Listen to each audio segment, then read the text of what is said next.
Bonjour à tous, aujourd'hui on va parler de l'oignomanie, bientôt c'est les soldes, donc je voulais vous proposer cette thématique pour vous expliquer un petit peu qu'est-ce que c'est les troubles liés aux achats compulsifs ou plus communément dit les addictions sans produit ou les addictions comportementales.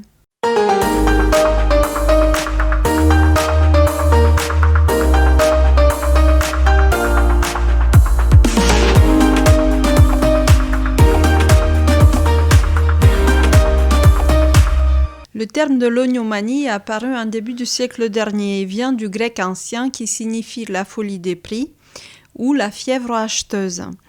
En début du siècle dernier, les pays industriellement riches ont mis en place tout un marketing commercial pour inciter la classe moyenne et la ménagère à consommer de plus en plus. L'apparition de la publicité ont incité une grande partie de la population à faire des achats compulsifs et toutes ces personnes étaient représentées par une image heureuse avec un grand sourire en train de posséder des différents objets du quotidien chez soi.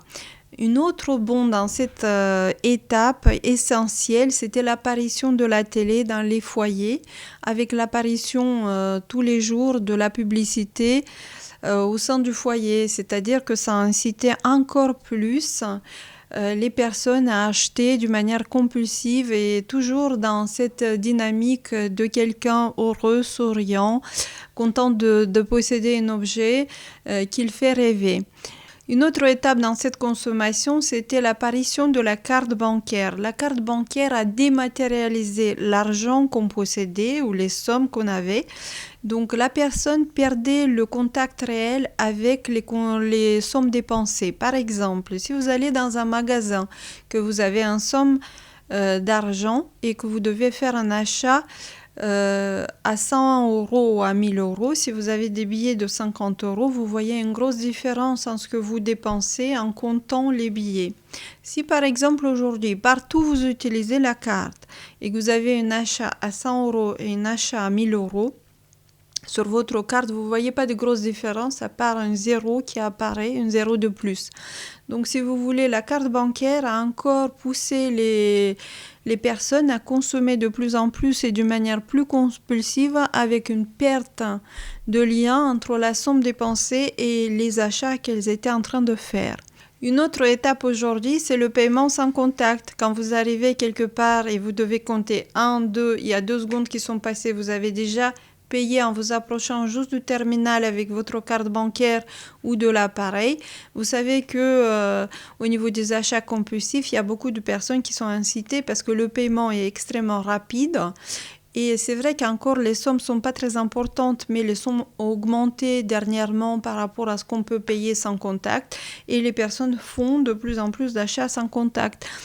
Une autre cible, une autre étape dans les achats compulsifs, c'est l'apparition du e-commerce, quand on a incité de plus en plus d'hommes à consommer sur Internet. C'est-à-dire que du jour au lendemain, on a proposé une autre manière de consommer sans faire les boutiques, sans se promener, sans discuter avec le vendeur, sans essayer l'objet, sans le tourner, sans le voir, sans le tenir dans ses mains, sans réfléchir. Et de plus en plus rapide, juste en cliquant sur notre souris devant l'ordinateur, devant toute une publicité qui défile toute la journée, on a incité les hommes à acheter sur Internet. Leur achat de prédilection, c'est tout ce qui est high-tech, ordinateur, casque, produits de musique, disques, vinyles et autres. Donc les hommes sont mis de plus en plus aux achats compulsifs et on a dans nos consultations un pourcentage d'hommes qui est en constante augmentation.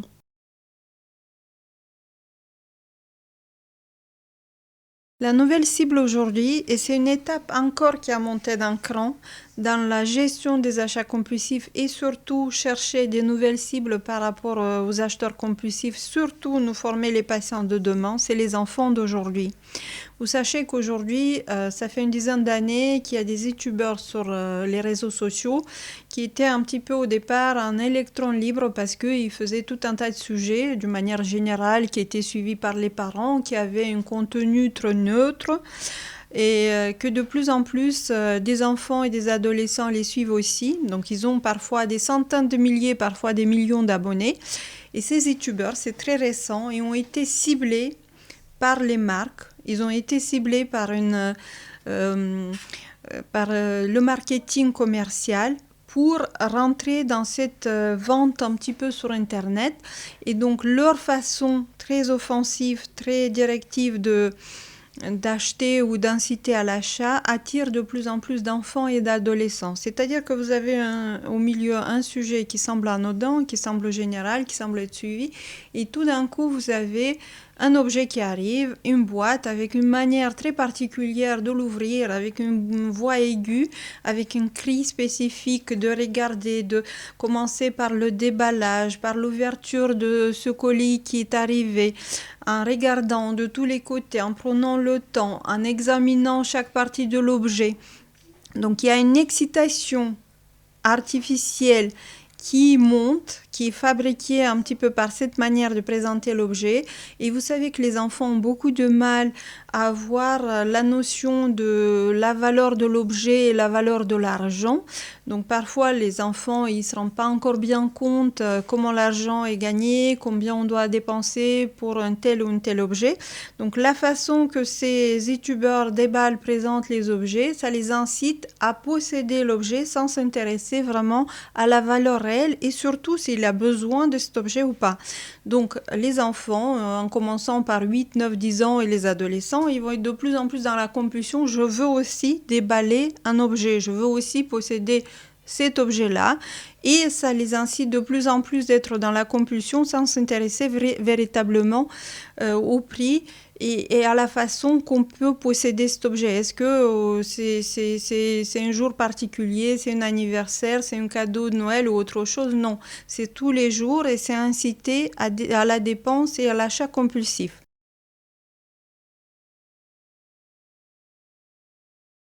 On me pose souvent la question, quelle est la différence entre une acheteuse excessive et troubles liés aux achats compulsifs ou les achats compulsifs? Donc quand il y a une acheteuse compulsive ou quelqu'un qui aime faire le shopping, comme on appelle un petit peu plus souvent, c'est une personne qui va avoir quand même une corrélation, il va avoir une cohérence entre ses revenus et les achats qu'elle va faire. Cette personne va mûrir un petit peu ses achats, elle va essayer de faire des projets, parfois essayer, même si elle dépense un petit peu son budget, de se limiter par la suite. Parfois, elle va économiser, va mettre de l'argent du côté. Pour les troubles liés aux achats compulsifs, il n'y a pas cette corrélation. Il y a une notion de détresse, c'est-à-dire que la personne va être de plus en plus préoccupée à la fois par l'achat et par les dépenses, et souvent sur des objets qu'elle n'a pas besoin.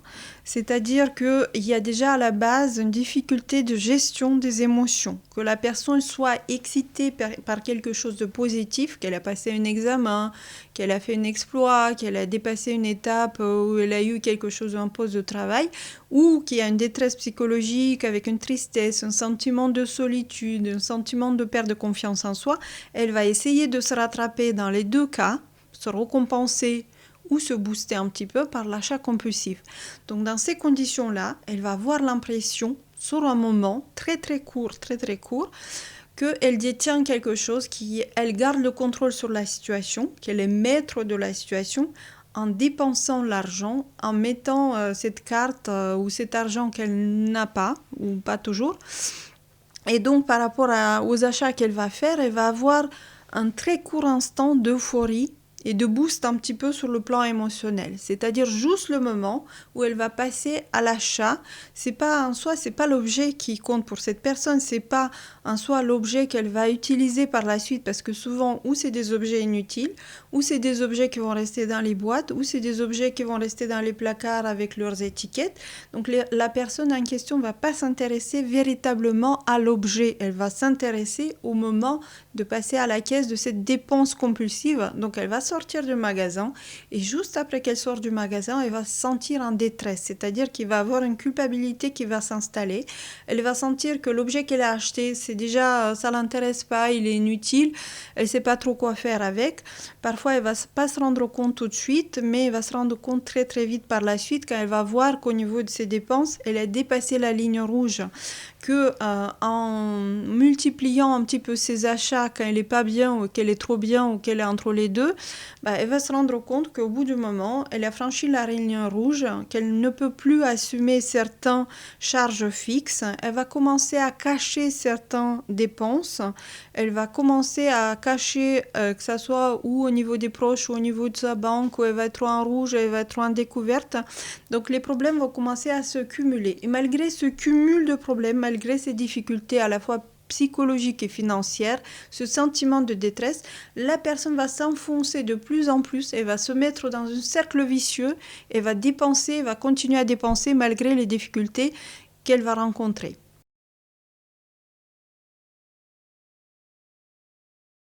Vous savez qu'actuellement on vit une période très très difficile au niveau du Covid, donc les services psychiatriques et les services addictologiques sont en grande difficulté par rapport à la prise en charge des patients à la fois qui sont déjà suivis parce qu'on a mis un arrêt brutal dans certains suivis. Si aujourd'hui on parle de troubles liés aux achats compulsifs, vous savez qu'on va mettre en place toute une stratégie, tout un plan pour aider les patients pour s'en sortir, pour mettre des choses alternatives à la place de l'achat compulsif qui régnait un petit peu dans leur organisation au quotidien.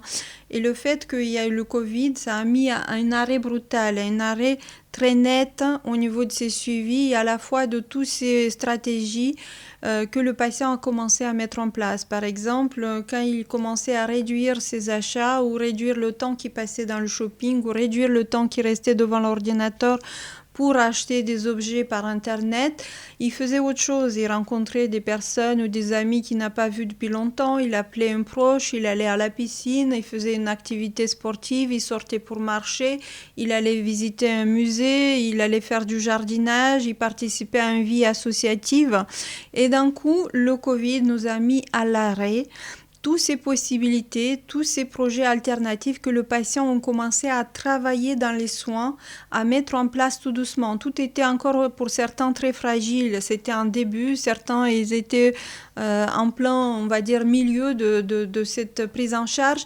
Mais le fait que ça s'arrête brutalement, qu'ils soient de nouveau chez eux, a accéléré d'une manière un petit peu différente les achats compulsifs par Internet parce que du coup, on ne pourrait plus peut-être faire le shopping ou avoir les magasins qu'on appelle les non essentiels, mais par contre sur Internet on pourrait tout commander, c'était rapide, c'est un clic, il suffit d'appuyer sur la souris, il suffit de commander et on vous promet une livraison quasi immédiate en quelques jours et vous retrouvez avec l'objet chez vous. Donc il y a eu des dépenses excessives et très très importantes, surtout au niveau des hommes qu'on suivait, que moi je suis dans mes consultations, avec tout un tas d'objets qui se retrouvaient de manière inutile chez eux et qui n'arrivaient pas à revendre par la suite ou à se dire qu'ils ont fait un achat compulsif. Ça, c'est pour nos patients qui étaient déjà en suivi, qui étaient déjà en soins. Ça, c'est une première partie de la problématique. Par contre, il y a une deuxième partie. Déjà, il y avait des patients qui venaient nous voir complètement pour d'autres problématiques addictologiques, on va dire, ou psychologiques, que ce soit l'anxiété, que ce soit autre chose. Et l'arrivée du Covid a mis ces personnes dans des positions aussi différentes par rapport au travail en distanciel. C'est-à-dire que c'est des personnes qui, du jour au lendemain, sont retrouvées chez eux, avec les repères complètement chamboulés. Ils n'étaient plus en train de faire les mêmes activités, voir les mêmes personnes, avoir un rythme de vie organisé. Ils se retrouvaient toute la journée devant leur ordinateur, dans le salon ou sur le canapé, où il n'y avait plus de coupure, il n'y avait pas de coupure entre le travail et la maison. Entre, par exemple, vous voyez, le matin, vous avez des rituels, vous vous levez, il y a le petit déjeuner, vous faites le trajet jusqu'à votre travail, donc du coup, ça vous coupe complètement de l'ambiance de la maison. Le soir, c'est pareil, vous rentrez chez vous, donc c'est une coupure nette, vous faites complètement autre chose, vous êtes dans la famille, vous êtes avec vos proches. Et là, d'un coup, les patients, petit à petit, sont sentis dans un malaise profond en disant qu'il n'y avait plus de visibilité, il n'y avait plus de coupure entre ce qu'ils faisaient pendant le travail et à la maison, que le travail prenait de plus en plus de place dans leur salon, dans leur canapé et surtout dans la durée. Si avant il rentrait à 19 heures, là il pourrait rester s'il y avait des urgences entre guillemets jusqu'à 21 heures, 23 heures parfois, et on avait l'impression qu'il n'y avait jamais vraiment une coupure nette. Donc petit à petit, ils sont retrouvés à se dire qu'ils sont coupés de leurs collègues, qu'il n'y a plus de communication, qu'il n'y a plus d'échange, qu'ils sont isolés, qu'ils sont seuls. Ils ont commencé à avoir des crises d'angoisse, des moments où ils paniquaient, des moments où ils n'étaient pas bien, ils ne savaient pas comment faire. Le fait qu'ils étaient sans leurs collègues, qu'ils ne pourraient pas échanger la journée, ils commençaient à surfer un petit peu. Vous savez que maintenant vous êtes ciblés complètement connu en tant que profil sur les sites internet, sur tout ce que vous faites.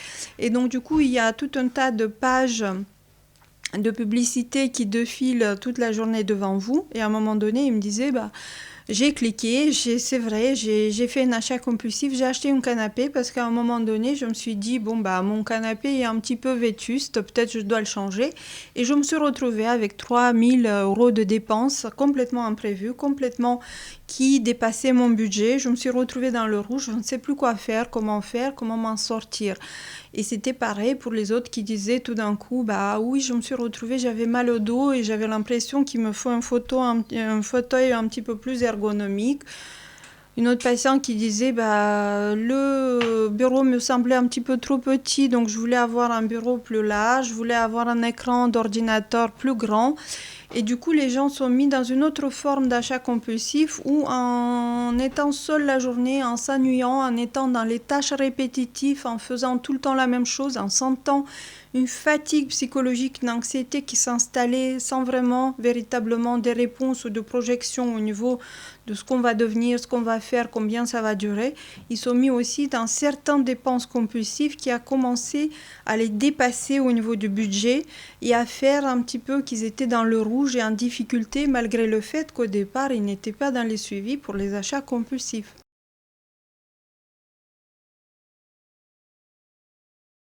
Si vous avez des difficultés avec les troubles liés aux achats compulsifs, je vous conseille pour le départ, pour le début, d'essayer d'en parler avec un proche, d'essayer de mettre sur le papier tous vos dépenses, essayer de voir où il y a des problèmes. Si vous avez déjà des dettes, essayez de mettre une mensualité pour régler des petites sommes. Les sommes que vous pouvez pour le moment. Essayez de ne pas en prendre des crédits à la consommation. Si vous avez déjà, essayez de les régler, mettre une échéance sur le moyen et long terme.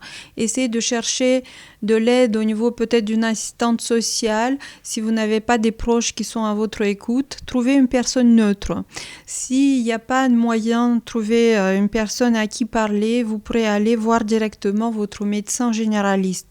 À la fois, il est formé pour vous écouter et à la fois, il peut vous conseiller ou vous diriger vers un spécialiste, que ce soit un psychiatre ou un addictologue, pour la prise en charge des difficultés liées aux achats compulsifs. Sachez qu'un addictologue ou un psychiatre, d'abord, il va faire un diagnostic différentiel. C'est-à-dire qu'il peut avoir d'autres pathologies psychiatriques ou psychologiques qui vont être en lien ou qui peuvent mimer un comportement au niveau des achats compulsifs ou des dépenses excessives. Par exemple, si on prend les exemples les plus connus ou les plus simples, c'est les maladies bipolaires, où il y a des phases où la personne est un petit peu excitée ou dans une phase un petit peu d'excitation où elle va faire plein de choses, elle va dormir très peu, elle va avoir plein de projets, elle va faire des rangements la nuit, elle va partir dans des formations, mais parfois quand les troubles sont trop prenants et que la personne est trop déséquilibrée sans traitement et sans aide médicamenteuse, elle peut partir dans une situation où elle va dépenser trop d'argent, va se mettre en difficulté financière avec des dépenses exagérées, va se mettre en difficulté au niveau de son comportement, même avec des mises en danger. Donc le fait que le psychiatre détecte et qu'il diagnostique ce genre de maladie, avec la mise en place d'un traitement, d'un suivi adapté, va apaiser, va équilibrer l'humeur de la personne en question et va faire que les troubles compulsifs liés aux achats vont complètement disparaître ou va s'apaiser avec un soutien de la part d'une équipe pluridisciplinaire. C'est pareil quand il y a des personnes angoissées ou déprimées. Parfois on dit que ces personnes restent plutôt isolés, sans trop sortir, sans trop voir personne. Mais parfois, pour ceux qui se secouent un petit peu émotionnellement, ils peuvent avoir des moments où ils vont dépenser de l'argent, même si ça leur provoque aucune satisfaction, même si derrière il n'y a pas la nécessité de l'objet.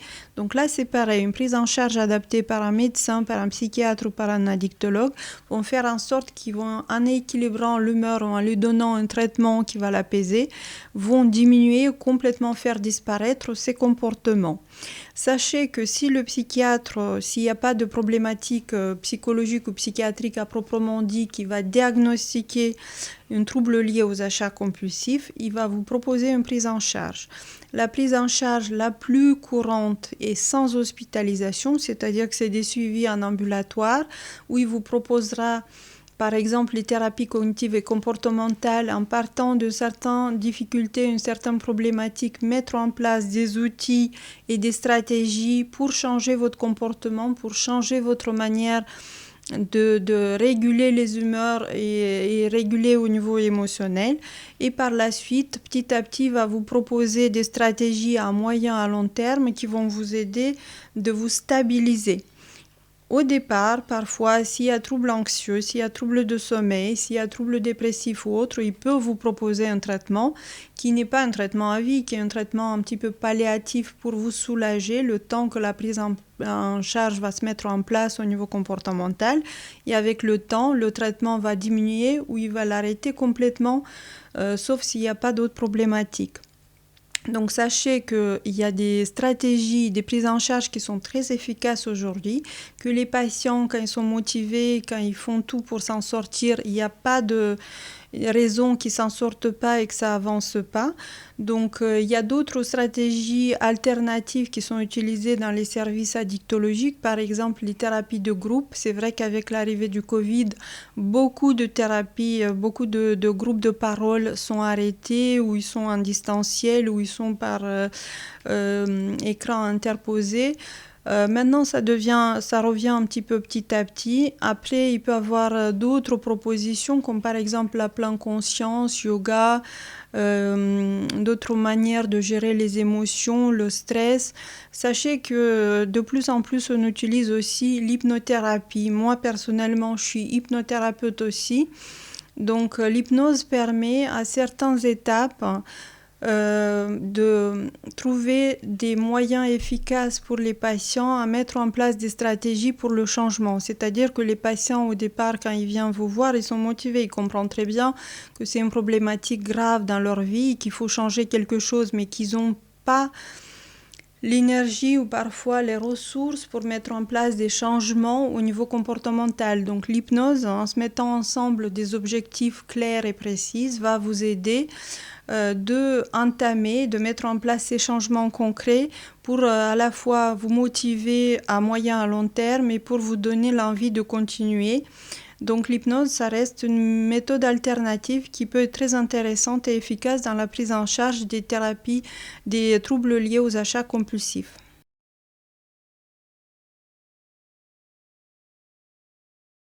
Si vous êtes en difficulté, au départ, je vous propose de faire une liste de toutes les dépenses que vous avez chaque mois, une liste des dépenses incompressibles et savoir exactement ce que vous devez régler ou payer chaque mois. Je vous propose de faire chaque fois la liste de vos courses et de vous tenir de manière stricte à cette liste, d'avoir un petit budget plaisir ou un petit budget shopping et essayer de ne pas le dépasser, de savoir détecter tous les signaux quand vous êtes dans les magasins, quand vous faites du shopping, la façon que vous êtes abordé, la façon que le marketing est construit autour de vous, en sachant que vous ne devez pas sortir du magasin sans faire un achat. La musique, la façon qu'on vous parle, qu'on vous complimente, qu'on vous aide pour les essayages, la façon qu'on se comporte avec vous. Donc essayez chaque fois d'avoir une stratégie de dire non, c'est-à-dire non merci messieurs, c'est très bien, mais je vais réfléchir, je vais prendre le temps et je veux décider plus tard. Essayez chaque fois quand vous êtes en difficulté, faire appel à des proches, essayez de ne pas y aller seul ou ne pas faire les courses ou le shopping en étant fatigué. Les chercheurs, suite à des recherches, ont constaté qu'un cerveau fatigué est plus apte à faire des achats compulsifs. Par exemple, on fait des achats compulsifs plus facilement en fin de journée ou dans l'après-midi que dans la matinée. Essayez de mettre en place des stratégies, par exemple aller faire les vitrines ou faire le shopping sans acheter. C'est-à-dire que vous donnez quelques jours pour repérer, pour voir la nouvelle collection, pour voir un petit peu ce qui est comme tendance et toujours vous donner un délai de quelques jours pour réfléchir, quitte à revenir et à les acheter plus tard. Si vous avez acheté des objets que vous regrettez, que vous avez senti que vous n'aurez pas l'utilité, n'hésitez pas à revenir pour les ramener au magasin. Gardez toujours les tickets et soyez vigilants par rapport à ce que vous achetez au niveau des promesses. Essayez systématiquement, si vous avez des difficultés au niveau de troubles liés aux achats compulsifs, de laisser la carte bancaire à la maison. Sortez sans la carte bancaire pour ne pas pouvoir dépenser des sommes que vous n'avez pas prévues. Parfois, vous pourrez prendre un petit peu d'argent liquide, comme ça vous aurez une perception de l'argent que vous dépensez et des achats que vous faites. Mais la plupart du temps, laissez-vous un délai de ne rien acheter, de dire non, de prendre de la distance par rapport à ce que vous avez vu. Et si vous avez toujours envie ou si vous sentez que l'objet est vraiment utile, que c'est un projet derrière l'achat de cet objet, vous pourrez revenir et toujours l'acheter. Donc, sortez sans carte, laissez l'argent à la maison, prenez une petite somme si besoin, ne sortez pas acheter quand vous êtes fatigué, achetez avec quelqu'un à côté, un proche qui est un petit peu vigilant par rapport à vos dépenses et notez tout ce que vous achetez et surtout ne vous écartez pas de la liste que vous avez prévue.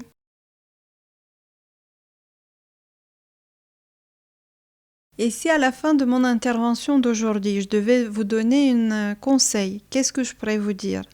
Allez chercher de l'aide, ne restez pas isolé. Des solutions existent, des prises en charge existent, même si encore venir voir un psychiatre ou un addictologue pour les troubles liés aux achats compulsifs, ça reste tabou.